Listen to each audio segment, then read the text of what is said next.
Madaxweynaha Soomaaliya Maxamed Cabdulaahi Farmaajo ayaa maanta qaaday tallaabo ay si weyn ugu farxeen shacabka Soomaaliyeed markii uu fuliyay ballanqaadyo uu Muqdisho kaga dhawaaqay. Madaxweynaha Soomaaliya ayaa maanta ku guuleystay in dalka Turkiga uu qaado saddex ka mid ah qoysaskii ay waxyeelladu ka soo gaartay hoobiyaal lagu garaacay magaalada Muqdisho markii ay socotay xafladdii uu maamulka madaxtooyada kala wareegayay Xasan Sheekh Maxamuud, madaxweynihii hore ee Soomaaliya. Qoysaskan ayaa ku dhaawacmay hoobiyaal Al-shabaab ku garaaceen agagaarka madaxtooyada Soomaaliya kadib markii uu guryahooda ugu tegay hoobiyaashaasi.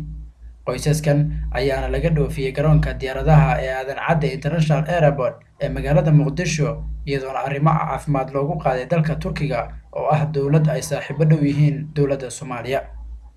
Dadkaas ayaa waxaa garoonka diyaaradaha ku sii sagootiyay Danjire Cali Saciid Fiqi iyo sidoo kale agaasimaha arrimaha bulshada Cabdiraxmaan Timoos.